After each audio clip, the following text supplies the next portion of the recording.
grape variety must be Glera. So now for the sparkling wines, bear in mind Champagne is also a sparkling wine, still a geographical location. Again, Champagne comes from the Champagne region in France. Same applies for the Prosecco. Now Prosecco is coming from Italy. The difference between the two, and maybe that's what's important for you guys to explain you the difference between the Champagne and the Prosecco, so for you to comprehend the price variance as well. Now Champagne comes from 3 grape varieties. It goes to 2 fermentations, of which the second fermentation is in a bottle. Now fermentation, if you don't know what is that is a conversion of natural sugars found in the grapes, okay, utilizing yeast. Now yeast will eat the sugar and will poop out alcohol and CO2. Now thanks to CO2, thanks to that reaction, if we do the second fermentation in a bottle, the bubbles, the CO2 is trapped there and it cannot escape, and those are the natural bubbles in the Champagne, right? So the second fermentation for the Champagne is happening in the bottle. Usually they age it for very long time. The more premium Champagne is usually, not always, but as a generalization, longer it's aged. Now for example, the entry-level Champagne, like the Champagne that you see around the city, for example, Laurent Perrier La Cuvée, that has been aged, that bottle, each and every bottle is minimum 4 years aged on the lees. Okay, so it takes a lot of time, a lot of effort, a lot of storage when it comes to the production of the Champagne. For the Prosecco, the second fermentation is happening in a tank. Okay, so it's a sealed tank, so you have a larger amount of liquid, but the second fermentation is happening in a tank. That's the difference also in the aromas. When it comes to the Champagne, it's a little bit more fuller in the body, it's a little bit more yeasty. Sometimes you have these aromas of brioche and butter, right? When it comes to the Prosecco, since the fermentation again is in the tank, so a larger amount of liquid is in the contact with a less amount of yeast, or the dead yeast after the fermentation is, the second fermentation is done, Prosecco tends to be a little bit more fruit forward and a little bit more floral. So they are also lighter in body, and that would be the difference. Again, the time to produce a bottle of Prosecco is quite short. Usually in a couple of months it's ready to ship, sell, drink, enjoy, and the rest of the ordeal.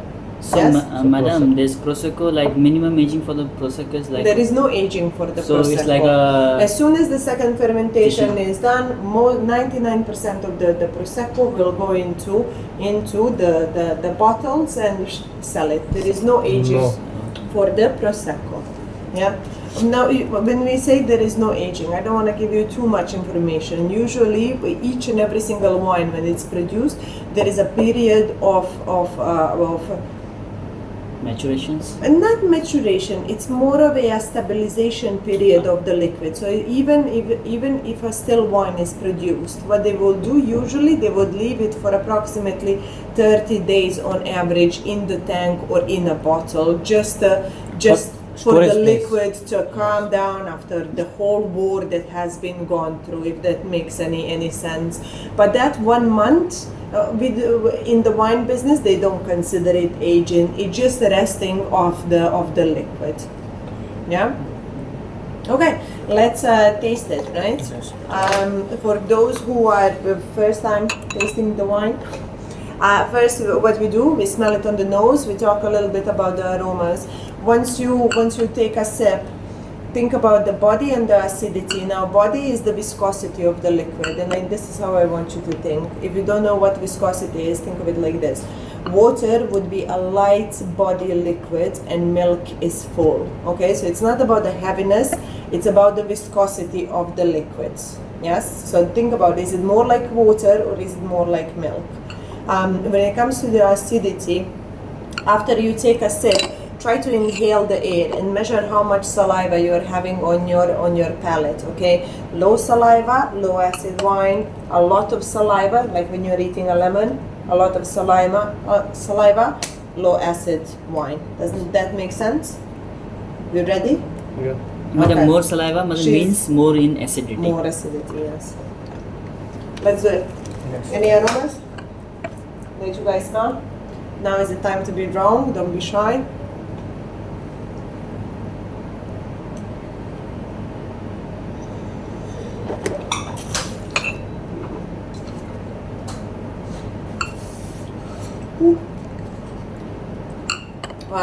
You have a lot of lemony, zesty type of aromas. His face is like this.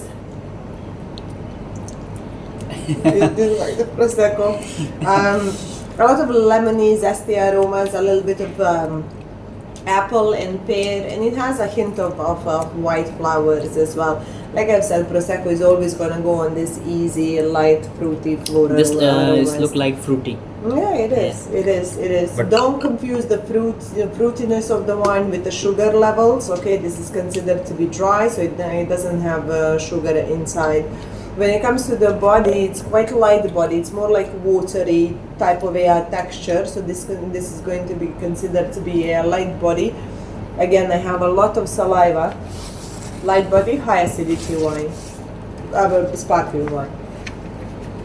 Any questions about the sparkling? So madam, sparkling wine can be naturally infuse CO2 in it? Not when it comes to the prosecco. No. Not prosecco No, is not. no. Only champagne can be like naturally. What are you asking me? You said that the bubbles are Yeah, infused. bubbles. Yeah, bubbles are Yes. infused naturally or like by mechanical like. There is no sparkling wine in Dubai market that uses this technique of infusing Naturally. the CO2. So all of the bubbles that are created in the bottle are a product of natural second fermentation. The difference between the champagne and the prosecco is that the second fermentation for the champagne is happening in the bottle, while the second fermentation for the prosecco is happening in the Tank. tank. Oh, okay. So those are natural bubbles. Natural bubbles, right? Yes.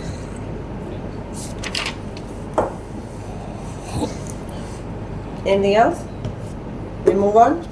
Yes, ma'am. Oh, I'll take one piece of paper so I know what I'm talking about, right? The first still wine that we gonna do is should I start with the Vermentino? Yeah, let's do the Vermentino. So it's somewhere in the middle of your sheet. Is this empty? Yeah, here you go. Yeah. You found it? It says Vermentino di Sardegna from Contini. Yes, Okay. you found it? Yes, madam. So the grape variety would be Vermentino. Now usually Italian production of the white wine, majority of it will go on the Pinot Grigio, and that's the most famous grape variety from Italy. However, they do produce quite a decent amount of Vermentino as well, especially in the southern part of Italy. You know how Italy looks like on the map? Yes, ma'am. Yeah, it looks like a boot, right? Yeah. So it has different climates. Up on the north, you will have mountains, and it's the Alp range of the mountains. So you can already imagine that the climate will be a little bit cooler. The more south you go, it becomes warmer and warmer. That's something that it's important when it comes to the production of grapes and the production of wines. Warmer climates usually give a little bit more aromatic, less acidic type of a grape variety. Again, picking time has a role to play in it. This is just a generalization as an introduction for you into the tasting of the wine. So the south of Italy would be a little bit more warmer. Thus, usually, now as a generalization, the grapes will be a little bit more aromatic. The Vermentino that they are producing in Italy, majority of the cases, again, they will produce it in a stainless steel tank. There is no oak usage in majority of the cases. Yeah. So let's smell it. Let's taste. I didn't chill down the wines too much, just because when the wine is at a little bit cooler than the room temperature, you feel aromas a little bit more better on the nose. It becomes a little bit Strong, more expressive. The Yes. more you chill down the bottle, it becomes quite closed. Yeah. So for the trainings, usually would be this like lukewarm type of wine. Okay. For me, it goes again. I still have that citrusy type of aromas, but now it goes a little bit more on the cooked lemon. I have a lot of like bruised apples and pears, maybe a little bit of stone fruit, yellow flowers.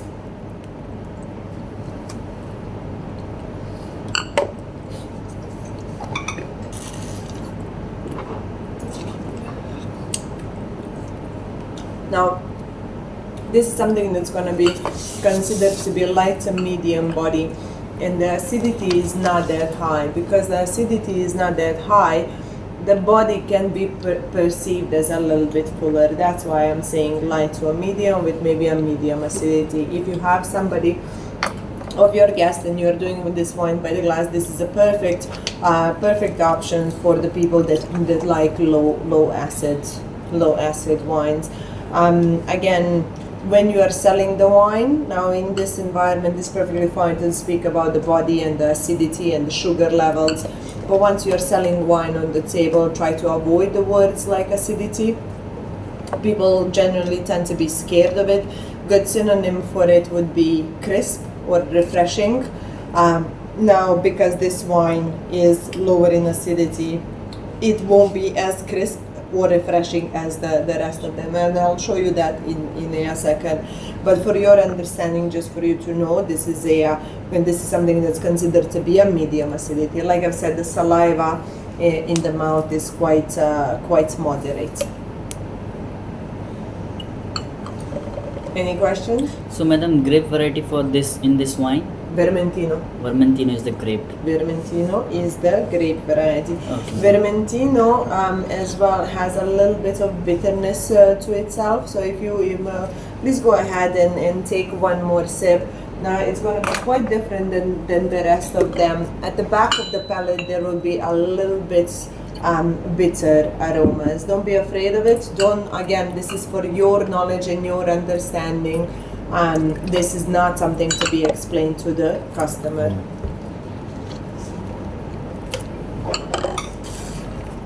It's better idea. Put this butter. I need water. Do you feel it at the back of the the palate? Yes. It's a little bit of a almondy type of a aroma. It comes very shortly, like an aftertaste, but it doesn't stay long. And this would be one of the characteristics of Vermentino grape variety amongst the other ones. Yeah. It's good to know this kind of stuff if you are pairing the food and the wine. Okay, yeah. Then this kind of Got it. knowledge Yeah, comes in handy. Okay. Now, I have 3 same grape varieties from the same region, 3 different producers. So you're just gonna do back to back, and you guys are gonna try to find the difference in it. Is that okay? Yes, ma'am. So the next 3 grape varieties, the next 3 wine are a same grape variety. So again, back to back, there is not a much theory that I can give you about New Zealand Sauvignon Blanc. Okay. I don't want to make up stuff, but as a grape variety, the most famous Sauvignon Blancs and the most popular Sauvignon Blancs in the world do come from New Zealand. Do you know how New Zealand looks like on the map?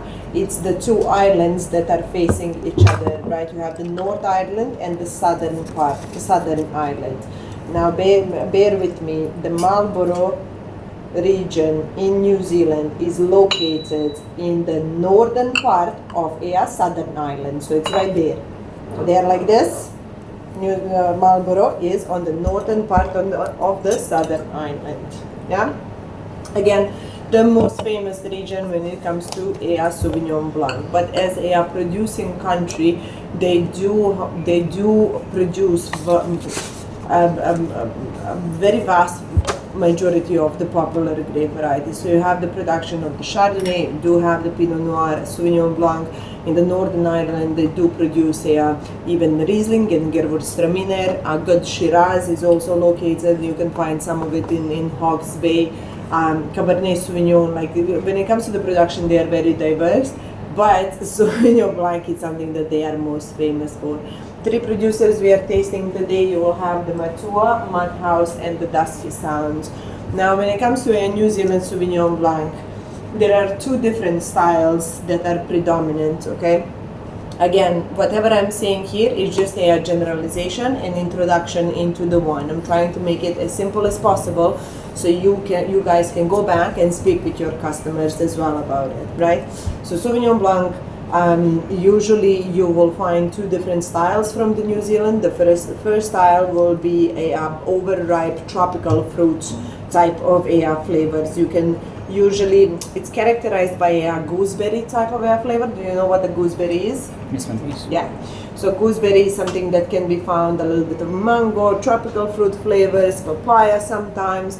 The second style of a New Zealand Sauvignon Blanc will go on the green side. When I say green side, think of fresh cut grass or green bell pepper. Sometimes those aromas are much more pronounced than the tropical fruit flavors. But as a generalization, those are the two styles. So why don't we try the three back to back, and you tell me for each one, which one does it go on the tropical fruit flavors, which one goes on the green side. I think it's a good exercise. Yes, ma'am. All the New Zealand Sauvignon Blanc that is produced, it's unoaked. Everything is a stainless steel tanks, okay? And it's always light body, high acidity type of a wine. Highest. Light body, high acidity. So let's do the smelling and the tasting, and you tell me tropical or green. When I say green, I mean green, fresh cut grass, asparagus, bell pepper, yeah?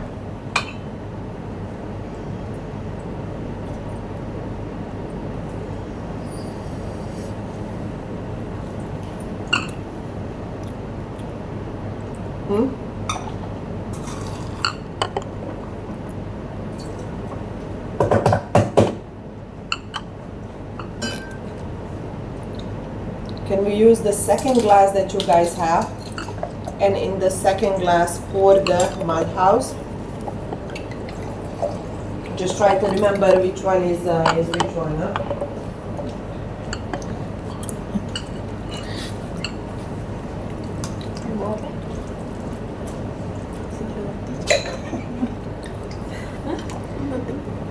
Don't be shy.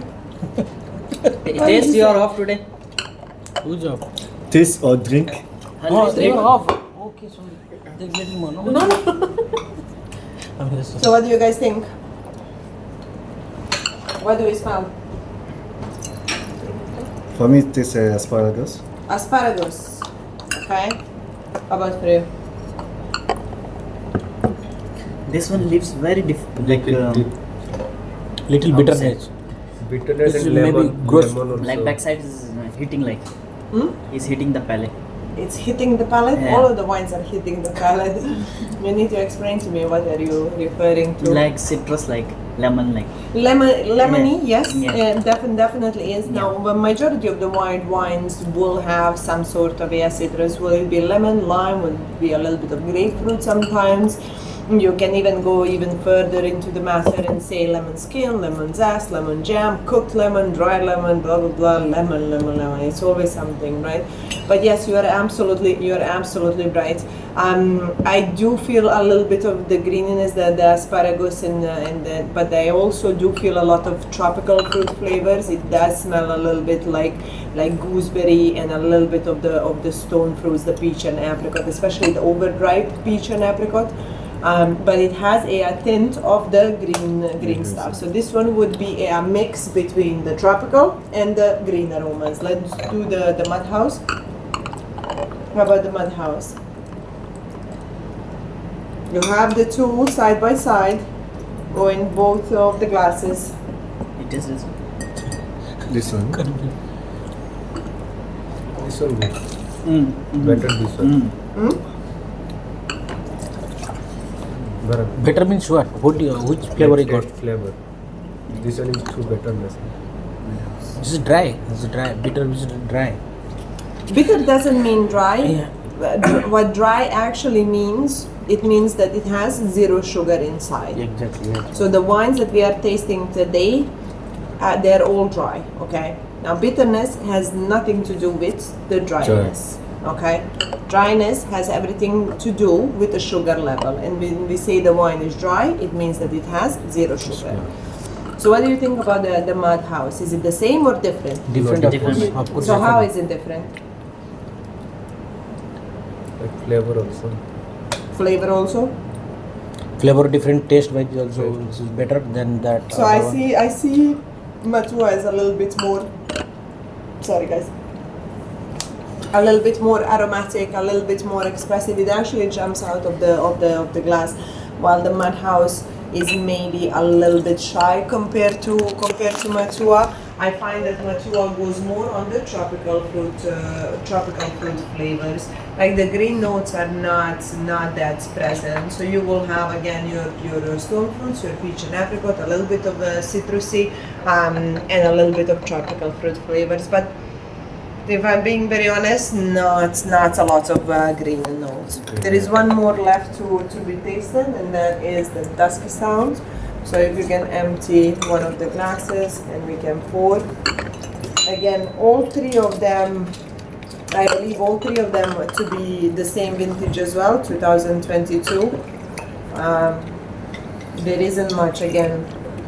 I think that I captured the gist of New Zealand Sauvignon Blanc. There is not much that I can tell you guys. And then Dusky Sounds would be the last one to taste. All three are Sauvignon Blanc, right, madam? Yes. Yeah. All three Marlborough, all three Sauvignon Blanc, all three from New Zealand, all three 2022.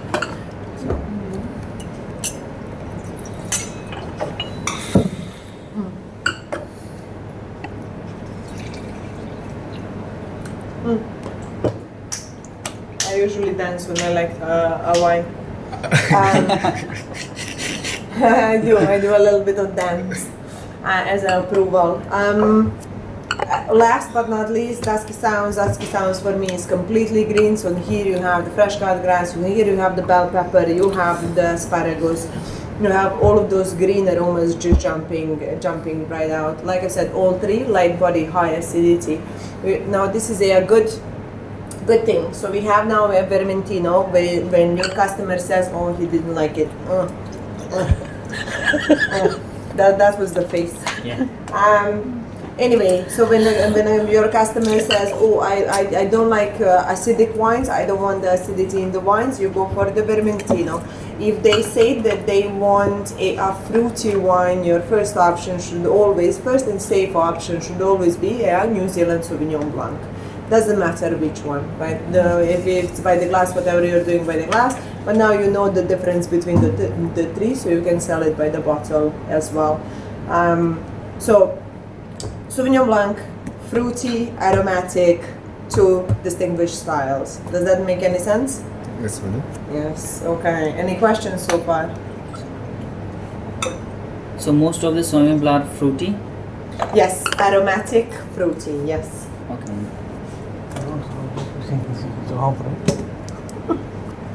Okay, we are going into a little bit more premium option of the wines. Have you heard about Gaia Winery? No?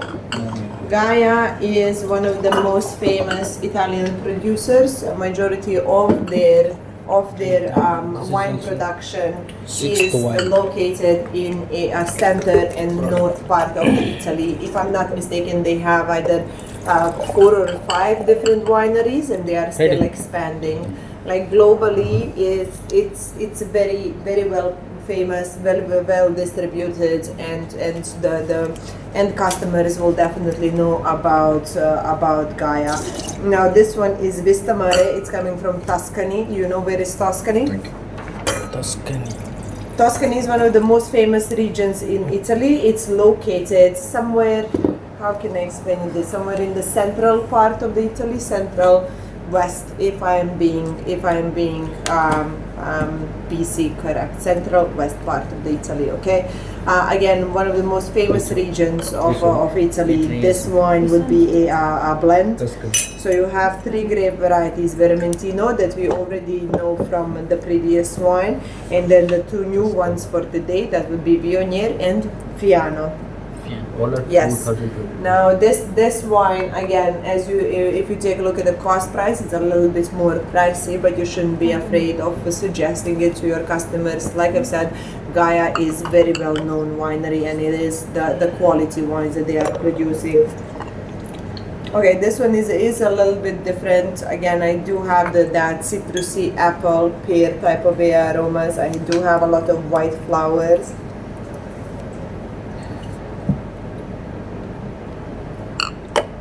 This one from Italy.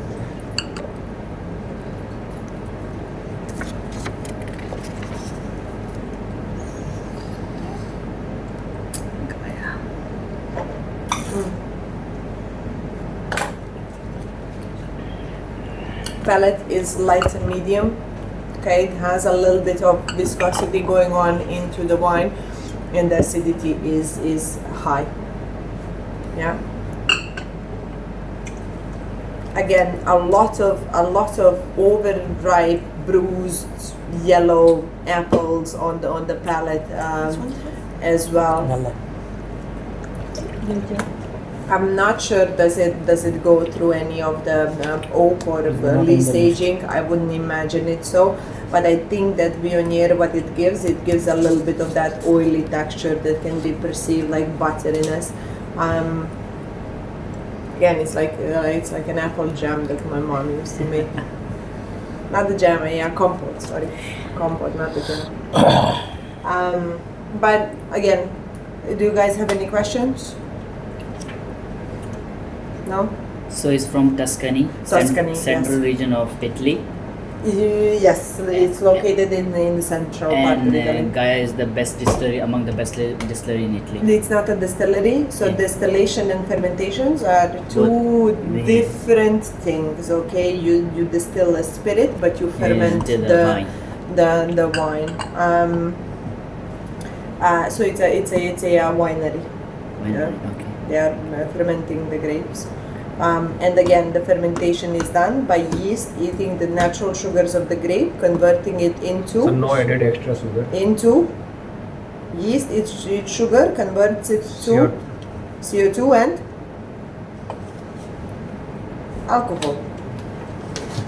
But madam, fermentation is basically like yeast act on sugar, right? Yes, yeast. Acts on sugar. If you add a little bit of Yeah, yeast yeah. into any barrel of fruits, the yeast will start eating the natural sugar Yeah. in the fruit and convert it into alcohol and CO2. And madam, nowadays like some yeast are natural, Hmm? some yeast are natural, Yes. some we like chemical or whatever we can say, Mhm. like in other words. Mhm. So we use both like natural yeast and cultured yeast, we can say. Mm, mm, mm, mm, mm. Usually what happens is that a winemaker will add the yeast. You need to understand that in any winery, okay, where you have the barrels, where you have the tanks, in any winery, in that room and around the vineyard, you will find a naturally occurring yeast. Okay, so that's something that it's constantly there. However, if you do use a natural type of a yeast, then you are you're creating a unstable fermentation for the wines. Okay, you don't know when the fermentation is gonna start. You don't know how long it's gonna take, and you don't know when it's gonna finish. So some of the wineries that are producing sustainable, organic, or biodynamic wines, right? They do actually use the natural occurring yeast that's always there. However, majority of the wineries would opt out to add yeast on their own. That way you have much more bigger control over the fermentation process. You know when it's going to start immediately after you add the yeast. You know how long it's going to take. You can very easily regulate it with the temperature as well. Now we are going a little bit more deeper into the matter, but you can regulate it with the temperature in the fermentation room, and you know approximately when it's going to end. So in the terms of a wine production, I think that majority of the producers will still opt out to add their own yeast. There is nothing wrong with it. It's not a chemical.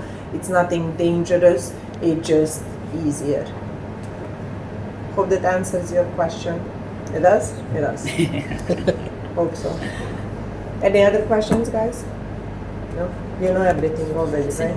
We're going to sign you up for level 3 straight away. Pass distinction, halas done. New sommelier in town. Yeah. I'm joking. You guys have become so serious. So serious. Now we finish our duty and came back here. That's why. Really? Yeah. Then drink a little bit. Okay, Yeah. let's do the next So one. one last question, madam. Okay. This go for it. wine is like they aged in stainless steel, not in the oak. No. It wouldn't. They wouldn't. What was that? I was bugging. They wouldn't use any oak for this wine. Not yet. Now we are moving into a little bit more serious stuff. Gavi, I'm sure that in some moment, especially in Dubai, you have come across a Gavi wine. It is very Sixth one. it is very popular, very famous Sixth number. as a grape variety. Now, please do pay attention. As a grape variety, Gavi will always use Cortese, right? Yes, Cortese.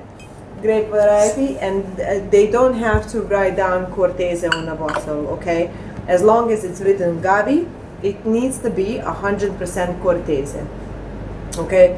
99% of the Gavi production will be unoaked. So again, they will use the stainless steel tanks, apart from the one that you have selected.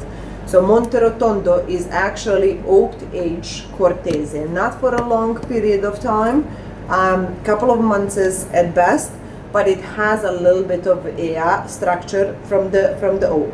Now, so far when we were explaining the wine, we were talking about the fruitiness, the floralness, the green stuff, the herbaceousness. Those are all called primary aromas. Why? Because they only come from the grape variety that's being used. Okay? If we are adding oak aging or lees aging into that equation, now we are going into the secondary aromas. So secondary aromas, they come from the method of the production. Stainless steel cannot give you any flavors, right? It's a stainless steel. That's why it's used to preserve the primary aromas. Primary aromas are coming from the grapes. Is that clear?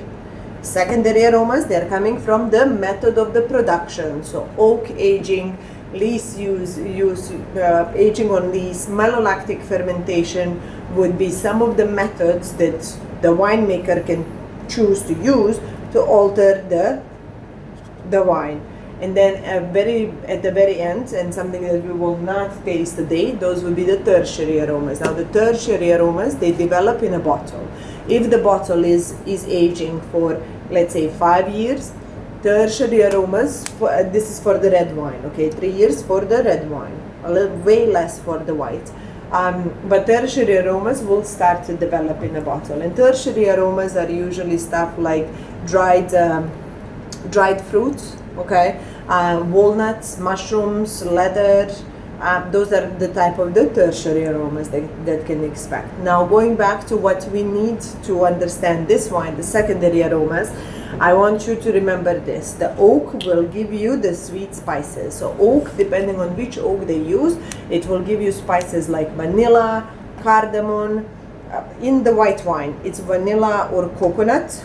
Let's make it simple, vanilla or coconut. In the red wine, it will be cardamom and cinnamon, okay? So sweet spices are coming from the oak. If the oak has been burned, charred, if the barrel has been charred, okay, just before the wine will go in there. If it's the first usage of the oak barrel, sometimes you can get the smoky flavors or aromas as well. So that is oak. If we are aging on the lees or doing malolactic fermentation, then you have the aromas like butter, brioche, bread. Think of the creamy, cheesy type of stuff with a little bit of bread on the side. And that's something that gives away those kind of aromas. Does that make sense? Is it clear? Yeah? Primary, secondary, tertiary? Okay, good. Again, Monterotondo is a agave, is again 100% Cortese, but it is a little bit aged on the oak, and that's why it makes it special. Let's smell it, taste it. No, I'm in training. I need to. Yeah, we're coming later. Dominic, I have some punch. Again, Just a second. a little bit less aromatic Yeah, than tomorrow, than your Sauvignon Blanc as a grape variety. It will give you a little bit of citrus, apple, pear, stone fruits, but you do have, and I want you to recognize it. Try to put your nose in a glass and try to find that smell of vanilla, because I promise you, it's there.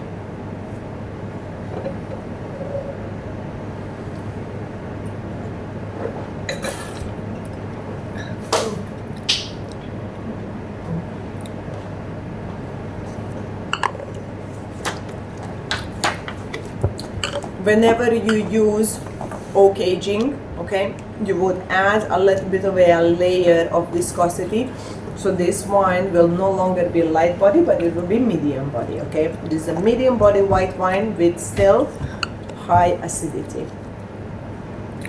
I still have, the more I talk, I still have more saliva coming down my cheeks. What do you guys think? You can feel, maybe you can feel the vanilla and the sweet spices more Yes, so on it the is. palate than Like on the nose. saliva is more. Ice coming more. That's the acidity. I'm Yeah. talking about the vanilla aromas. It's very important for you to, when I tell you that there is oak, that you go there and find it. At the end of the day, I'm not saying that all of you will be a sommelier or stuff like that, but to recognize, the wine and to be able to describe it, smell it, taste it, enjoy it for yourself. First of all, it's I don't know, for me very important. That's my profession, so I convinced everybody. Drink some wine. Then even the finish, it's very long. It stays in the palate. She's constantly doing like this, but you still do feel it, the flavors. That's something that's called a very long finish. Okay, moving on.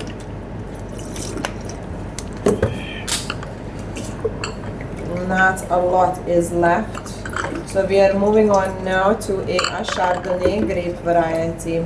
Can I leave you with this? This is The first one on the list is the one that we are tasting now, and it's coming from Australia. So now we are moving on into two Chardonnays.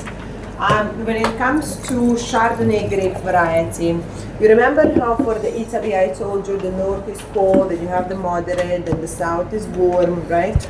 Each and every grape variety, well, majority of them will grow in only a certain climate.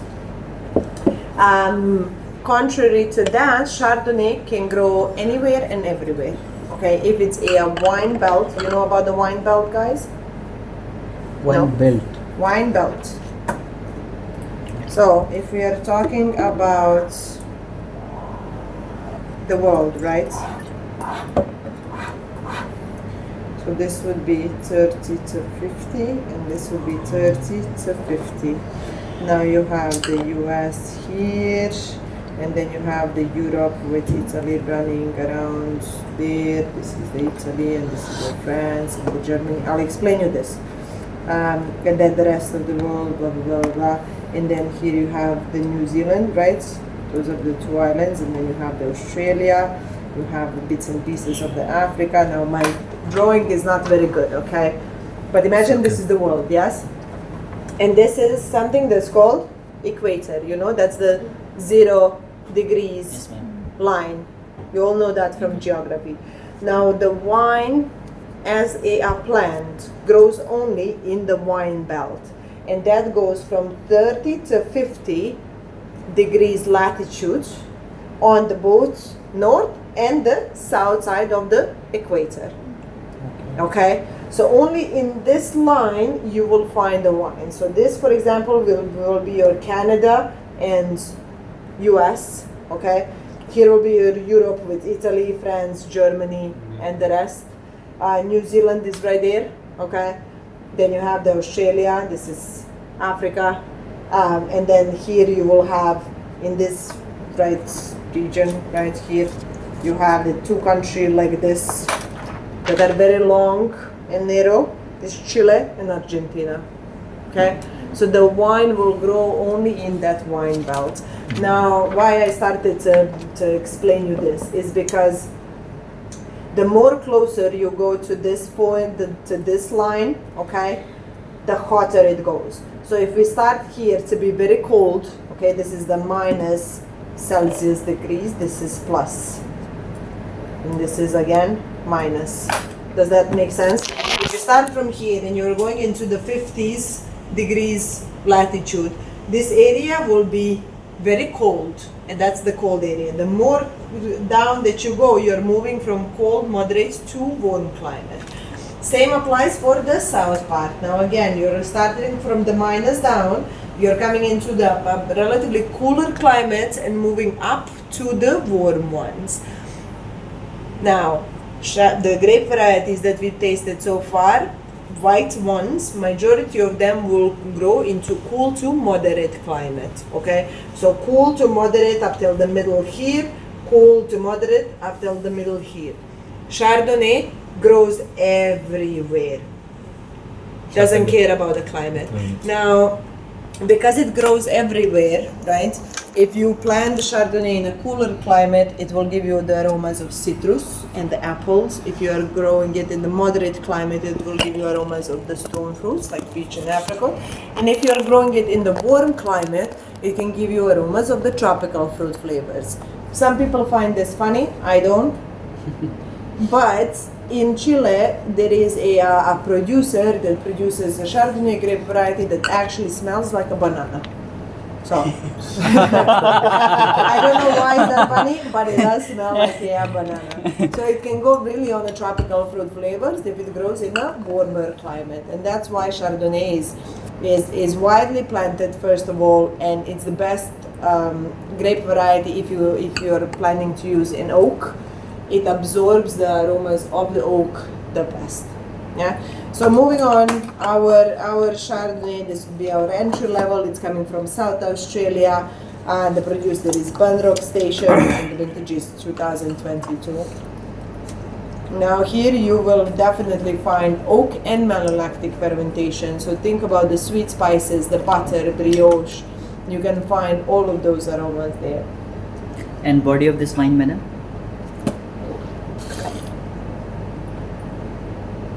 Light to medium. Very rarely you're gonna find a fuller body white. Not very rarely. That's a bad thing. Like semi-dry, you can call it semi-dry. No. They're all dry. They are dry. They are all dry because of the oak Yes, aromas, the sweet spices, right? The vanilla and the coconut that you are tasting. Your perception of the sweetness is increasing. So you think it tastes sweet when effectively it has zero sugar. So oak aromas can give you that kind of a perception. And madam, what about the acidity? Is less? High. High? All the Chardonnays will have the high acidity. Again, the only one that we are tasting today that will have the medium acidity is the first wine that we tasted, and that's the Vermentino. Right?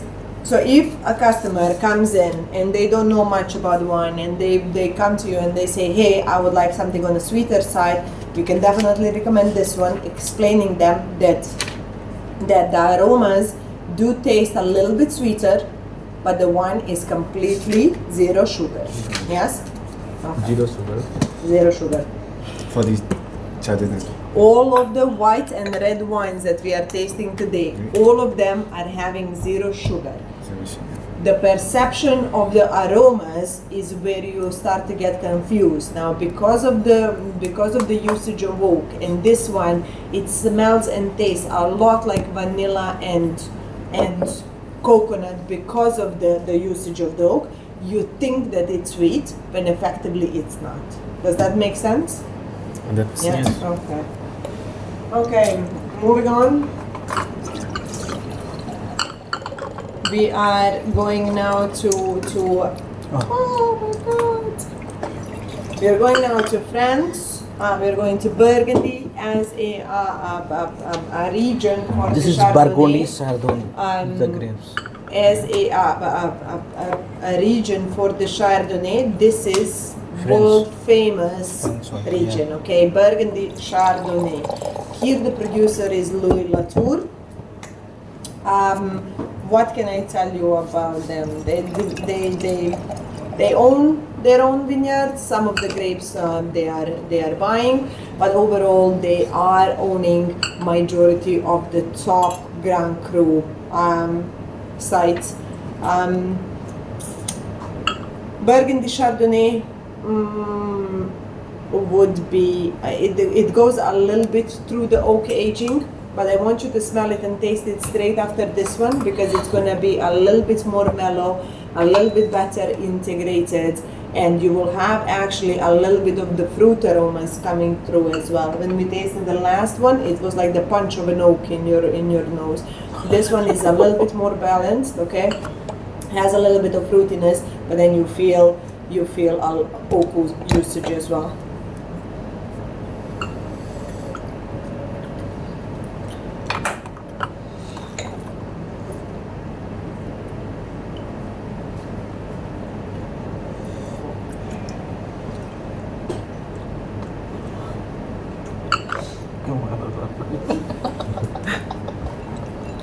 It's good? I didn't taste it.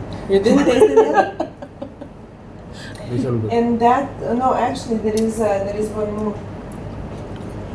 of the white wines. This is a medium semi-dry, right? Yeah? Now you are familiar. Any questions about the Chardonnay? The acidity is not high.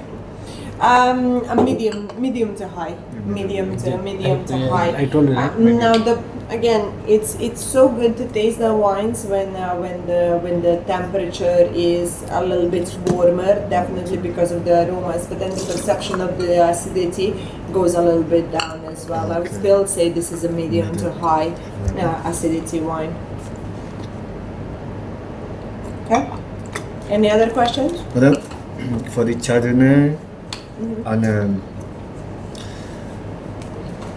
and for this Sauvignon Blanc, which one should you consider the best wine? Like to you? Well,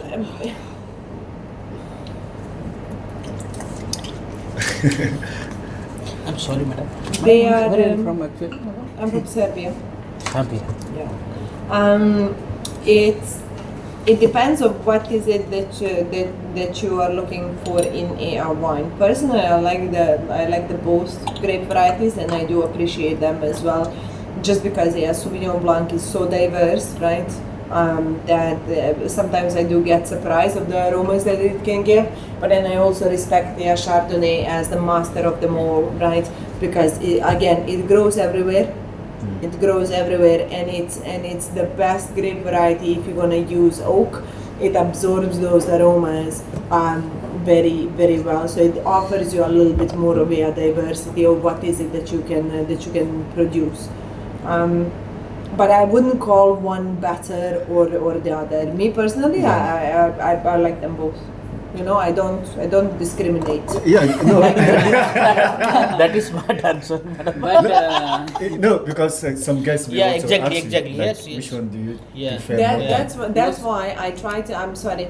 That's why I try to give you a pointer for each and every grape Yes, variety, madam. right? So the Vermentino and the low acidity, Yes, the madam. Sauvignon Blanc and that fruitiness in the wine, the Chardonnay, the Ban Rock with a little bit of perceived sweetness, even though it's completely dry. Yes, The very ma'am. well balanced Chardonnay from Burgundy, and then a Monterotondo Gavi, which is a little bit unusual if you want to surprise somebody and give them an old cage Gavi. For each and every wine so far, you have received a one-liner that you can give to your customers. Okay. So it depends on their personal taste. So, yes. But for me also, I would choose Chardonnay. You like the Chardonnay? Yeah. You're expensive.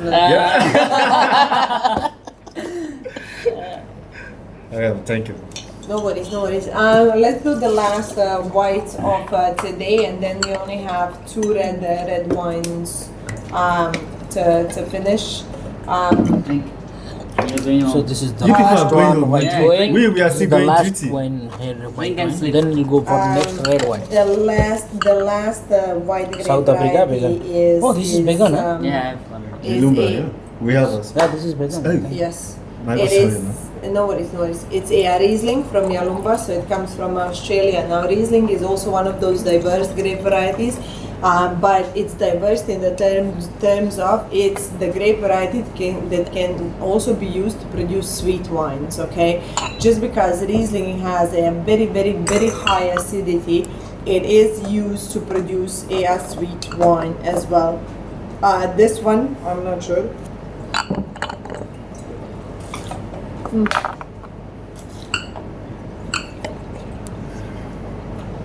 And this is still considered to be a dry wine. There isn't sweetness to it.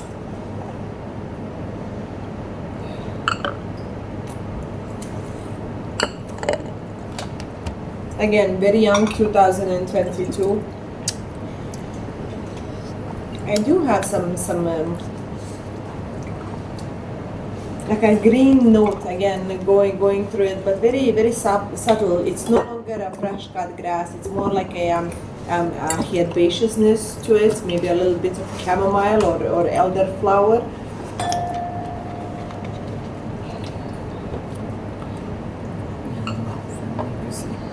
I know exactly what it smells like, but that little berry only exists in my mom's garden and nowhere else in the world. I don't know how to explain you what am I thinking of. But there is this very particular white color berry. It smells like that. So Riesling is a grape variety. Again, when it comes to the aromatics, they're not giving the same flavors, but in the intensity of the aromatics is at the same level as a Sauvignon Blanc, okay? But it definitely gives you completely different style of the aromas. Now Riesling, again, all of the Rieslings will be a very high acidic wines. So again, when you're explaining it to your customers, crisp and refreshing, but the body can vary. Some of them are light, some of them are medium. I did taste some fuller body Rieslings as well. This would be still considered to be light to medium. So what not about, sorry more. madam, what about this acidity of this wine? High. Right? Everywhere medium or high? Okay, because it's not chill. No. That's enough. No. Huh? No, So no acid. now we're going for red wine. Yeah, there is only two left. Uh-huh. There is only two left. Sorry madam, sorry. Yeah. What about the vegan? The what? It's written here vegan, right? Is Yeah, it written? yeah. So like how to go first filtration during period they don't use any, like before they are using eggs, something like that, like for the settle down the So sediments. so this story, I don't know. Me personally, I don't like it. If I'm being very honest, I can explain you, of course, what the vegan wine is. So when the fermentation is finished, right, you still need to clarify the wine. You need to make the liquids clear. Okay. Now the traditional method is that for the white wine they will use a protein that's extracted from the egg whites. Okay, it doesn't stay in the wine. It goes into, it floats, and then it collects all these small particles and small impurities, whatever it is, and then they remove it. So it's not something that stays in the wine, but it's a protein that's derived or produced from an egg white for the white wine. For the red wine is a protein that's produced from meat. Okay, now A vegan wine, as per the classification, cannot use any of those products. Instead, they are using a chemically produced proteins, okay, artificially produced proteins, and that's where the story would finish if it's, I don't know, I don't have anything personally against the vegans. I just don't understand this classification in the wine. I don't, because it doesn't affect the flavors. Calling it vegan does not affect the flavor of the wine. Next thing, what they use, you might have seen, I'm not sure, do I have any of those bottles here? Maybe I have in my personal stash. Have you seen anywhere a bottle with a wax? No, don't have. So instead of a closure like this, okay, what they will do, they will take a beeswax and they will dip the bottle and leave it like that. A vegan wine cannot use a beeswax. Does it affect anyhow the flavors? Now I did have why I don't like this topic, because when I started to talk about this topic with the wine producers, I did have a producer from south of France coming to visit the market, and they told me, oh no, we take the vegan wine so seriously, we don't allow animals in the vineyard, so the grapes are not touched by the animals. So, How about the flies? How about the mosquitoes? How about all of those small insects? In order to create a normal ecosystem, okay, and vineyard is a ecosystem. In order to create it, you need all of those things. You need also the snakes. You need the frogs. You need the sheep. You need all of those things. You need the bees to pollinate. The flowers around it. No, we don't allow animals. How can you restrict the bees of coming to your grapes? So this story, if you go too deep into the matter, it can go fucking crazy. Okay? But for the knowledgeable purposes, vegan wine does not use animal proteins derived or created from animal products to clarify the wine. And you need to finish the story there. Don't go into deep matter like I did. Now. Yeah, right, man. Yeah. Any other questions about the white wine?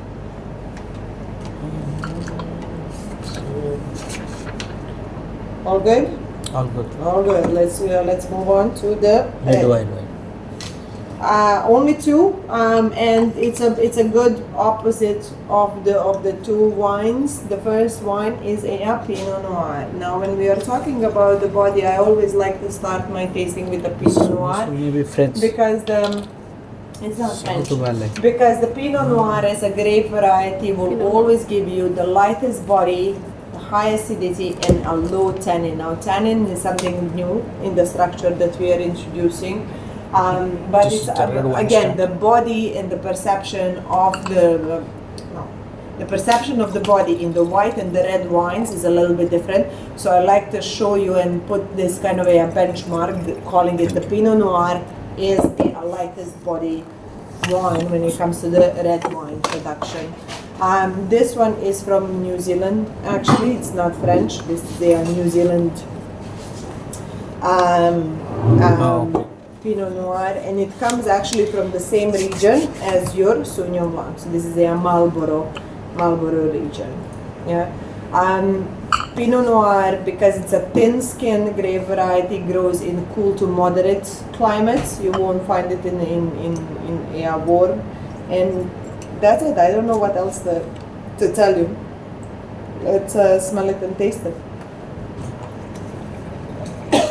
It's very strong. Very strong.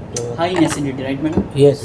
Acidity you cannot smell, you can only taste it, right? So bear in mind when we are talking about the acidity, it's only after we tasted the Yeah, wine. exactly. By How you know? Acidity you won't be able to taste. But smell is very strong. That's why it feel You won't like. be able to smell. No, because Madam, it's he's not feel drinking, it. no? That's why I tell like. Drink it, no?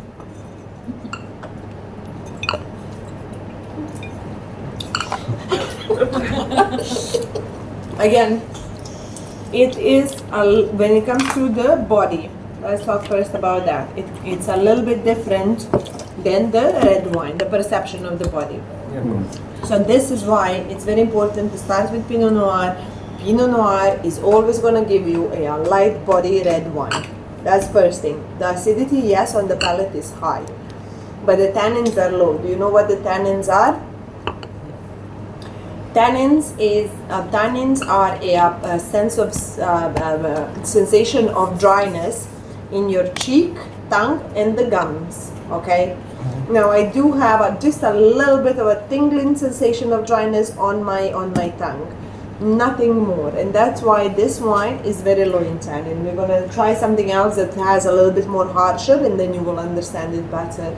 When it comes to this peculiar Pinot Noir, particular Pinot Noir, the aromas are a little bit mix of the reds and whites, red and dark fruits.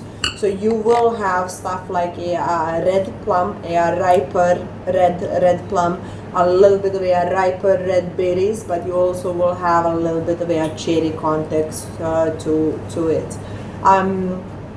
And yeah, I mean, very light, very easygoing, something that you can drink throughout the night. When it comes to the Pinot Noir grape variety, because usually, you know, people say white wine with white meat, red wine with red meat. You don't believe that? No, it has a variation to it. So far, whatever we have tasted, if you pair it with your salads, your calamaris, you know, for the white wine, your salads, your fried stuff, your seafood, your chicken with the white sauce, yes, it will go very well. When it comes to the red wine, if you have on the menu stuff like a duck or a fish with a tomato sauce. If you have pizzas, if you have pasta with a red sauce, like a more stronger, like bolognese sauce, then you go for Pinot Noir. Okay? Yes? Yeah. Pizzas, pastas with red sauce, fish with red sauce, okay? And the duck. That's something that pairs very well with the Pinot Noir. When we are talking about the red meat and we are talking about the beef, we are talking about the pork, we are talking about the heavy stuff, then we are going for a fuller body, higher tannic wine that can support that. So that's the difference. So, madam, in general, like we can say, the wine which are high in acidity, they can go with the heavy meat.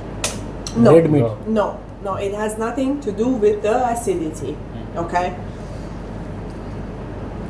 Or can you just in a like in a short form, like what is acidity to make it clear? Acidity. You imagine this for Yes, you ma'am. to understand it very very easily. Oh yeah, ma'am. Imagine that you are in the kitchen Sure. and you see a lemon. Okay. And then you go to the counter. I need you to imagine this in your mind. Sure. Okay. And you go to the counter, you grab a lemon, and then you cut it. Okay, take that lemon and imagine that you are biting it. Sure. Do you remember what it tastes like? From your memory only of the lemon, you should have more saliva coming through to your mouth. Sure. Okay, only if you're imagining it. So that's the acidity. If we are talking about the proper definition, it's a pH level. Please. But no, what does it mean? pH level? But yeah, not pH. I said pH. Yeah. pH. Okay, but that's acidity. The acidity is it gives you the sensation of sourness. Sourness. Okay, sourness When would it comes be to wine, yes, ma'am. the acidity, and the sourness with something that gives you the acidity. That's it gives you the saliva. That's the acidity. I don't know how better to explain you this. Now, when it comes to the food and wine pairing, and this is something that really needs to be done by a sommelier, because there are so many different variations, right? But the acidity, it needs to be paired with a fat in the dish. Okay. Yeah. So if you have a fatty dish, like calamari is, because it's deep fried, Yes, ma'am. yes, then you choose a white wine that's light in body and high in acidity. But you also try to make the connection with the aromas, right? So it depends on what sauce are you serving with the calamari. That's the base on how you're gonna choose the wine. Yeah. When it comes to, I want you to take this away from today. The white wine, yes, play around it with your salads, your deep fried stuff, the starters, right? And the seafood. For the Pinot Noir, suggest it with pizzas, pastas with red, any dish with a red sauce, okay? And the duck. And then your meat will go for the fuller body style like Malbec is. And let's taste the Malbec. Thank you so much for this pairing now. Because for me now, when I see the red wine, I may think it's only for the Yeah, but that's why I told you. Usually ma'am. people say white wine with white meat, red Yes, wine ma'am. with Red meat, yes. But this is kind of you can pair it with pizzas, pastas. You can do a lot of things. wow. Like this is the exception. And I think that's something, knowing that little something throughout. If you take anything, like at least take 2 or 3 sentences a day. Yes, ma'am. It's gonna make a massive difference in your service. When you go to a customer and say, "Oh, sir, ma'am, I see that you have ordered pizza. We have this beautiful New Zealand Pinot Noir. Why don't I give you just a taste it with your dish and see does it match, right?" Those kind of smaller things, smaller That's it. nuances is what's make difference between a good service Yes, ma'am. and a great one. Yeah. Okay, let's do a Malbec. Chateau Malbec from Bordeaux. As a region for the red wines, Bordeaux comes from France, and it's one of the most famous region there is in the world. Okay, some of the most expensive wines, not the most expensive, but some of the comes from those region. As the name says, majority of this wine will be Merlot. The name is Chateau Malbec, but this is not 100% Malbec. Okay, this is a blend between Merlot, Cabernet Sauvignon, Cabernet Franc, You and understand me. Merlot. Okay. Okay. This wine And show the video also. smell it. First of all, it's gonna smell like dark fruits This is the through one. and through. It's Second not one. like Pinot Noir. Now this is something completely different. Yes, ma'am. This already smells like dark fruits, dark plum, dark cherry, blueberry, blackberry. A lot of things going on there. She's already drunk. He's taking the professional video, okay? He's taking the professional video, okay? About the tasting, and she's doing this.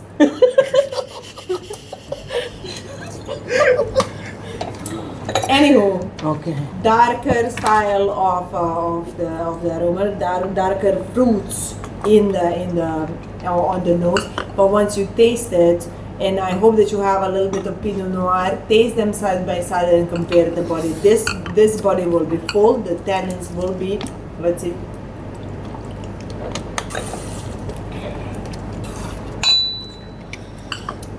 Yeah, medium.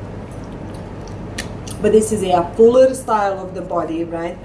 We have switched to water-like consistency and then into the milk-like consistency when it comes to the viscosity. Fuller body, medium tannins, medium acidity as well. But to pair this, you will definitely need a stronger, like a piece of meat, sirloin, a tomahawk. T-bone. Go big or go home. Anyway, those are and to be fairly honest, if we taste only these two red wines, I'm happy with it, because now you know the difference between the two extremes. Actually, yes, ma'am. Yeah. You guys have any questions? No. No. All good. Good man. Are we trying the Merlot, ma'am? Mellows, there is a no. It's a blend, so it's called Chateau Malbec, but this is actually a blend between Merlot, What is this? Cabernet Franc, Cabernet Sauvignon, and Malbec. Madam, nowadays some of the wine are coming like blended grapes. One bag. So it really changed the taste of palate. This is a blend. This is a blend. Vista Mare is a blend. It's not a single grape variety. If you go through the list, right, you will see that Vista Mare and then this one are a blend. So I don't understand your question. Does it change the flavor profile? Yes, of course. Every single grape variety adds a little bit something to the wine. Is it the acidity? Is it the fruitiness? Is it the floralness? Is it the body? Is it a little bit of bitterness like the Vermentino has? You know, so every single grape variety contributes to the blend in one way or another. So is it changed? Yes, of course, depending on which grape varieties you use. And I want to know this. Like, this one now is 2020. Like, when we see some wine which is like 2014, can you clarify for me why is it the longer the years? How does it? The acidity, how does it look like? Okay. So usually, if we are talking about the red wine, Yes, ma'am. actually, if we are talking about the aging of the wine in general, Yeah. now we know about the body and we know how to recognize it, right? We know about the acidity, yes, Sure. and we know about the tannins. For wine to be aged, all three components needs to be on a high level. So if you want to age in a wine, first of all, the body needs to be full body, high acidity, high tannins. Okay, it needs to be something a little bit more powerful. And then, if you do decide to age it, you will have in the bottle for the beginning the primary and the secondary aromas. Primary, we said they're coming from the grape varieties. The secondary aromas will come from the method of the production.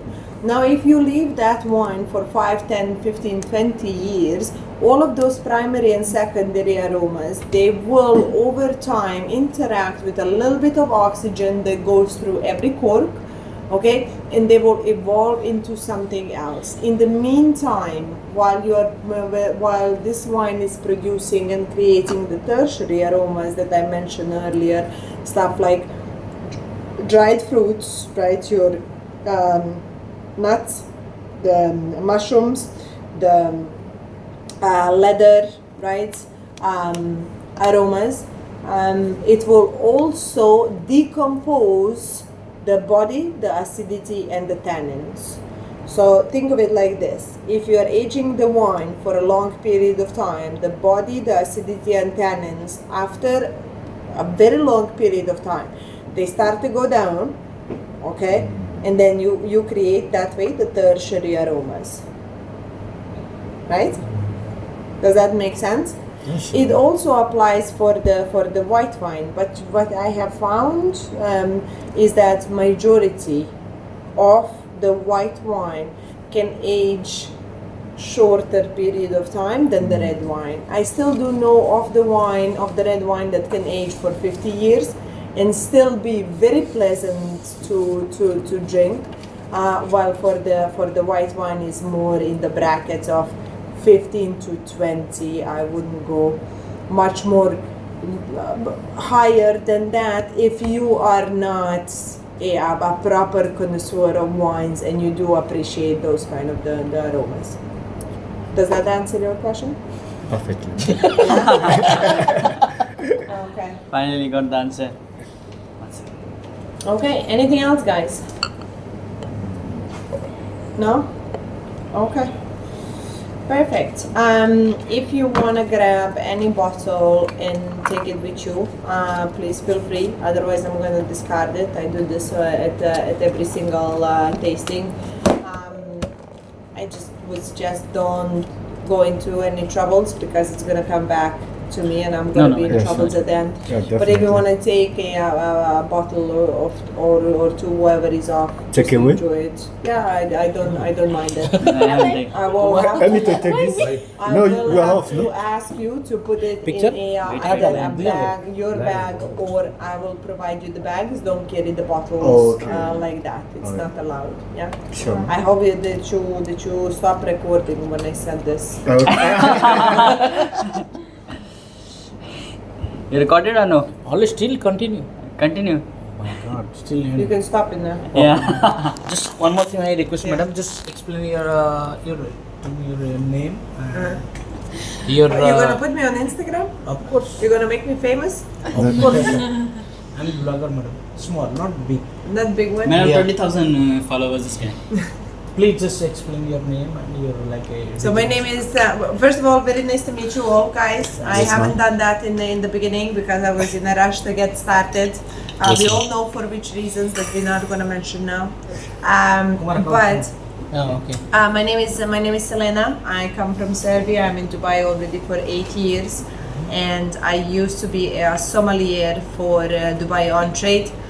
I worked longest in La Petite Maison, which I'm very proud of, and I love them. Cheers.